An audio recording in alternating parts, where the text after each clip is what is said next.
Bizdeyiz inşallah. Ama bu yere geldi. Allah hayırlı işler versin.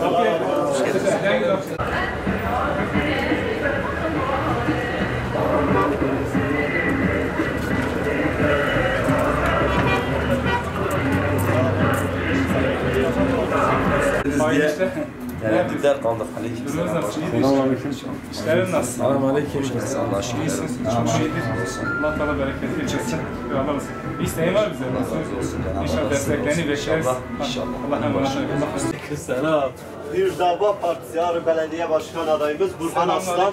Selam başkanım, hoş geldiniz. Hoş bulduk. Allah razı olsun. Sağ olun. Hamdolsun çok şükür. Allah hayırlı işler versin. Hepimize Allah yardımcımız olsun. İnşallah güzeldir. Yok elhamdülillah hamdolsun. Allah şükür olsun. Desteklerinizi bekleriz. Desteklerimiz sizle başkanım. Allah yardımcınız olsun. Allah hayırlı işler versin.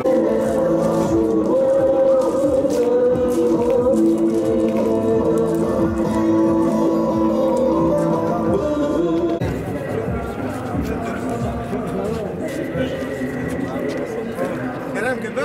مش على كان شاي كمان.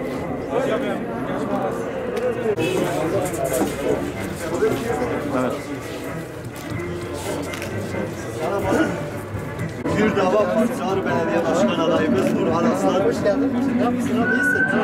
Versin. Sağ ol. Allah razı olsun. Hacı baban durumu nasıl? Valla biraz iyi. Allah razı olsun. Allah şifa versin. Dava Partisi Ağrı Belediye Başkan adayımız Burhan Aslan. Allah hayırlı uğurlu etsin inşallah.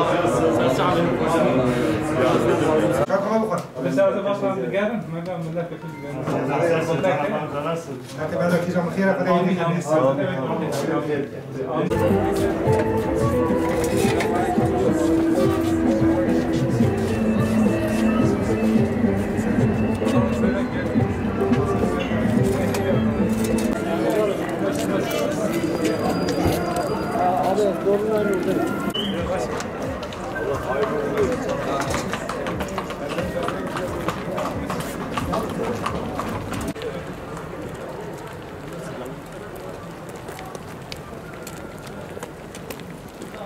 Ama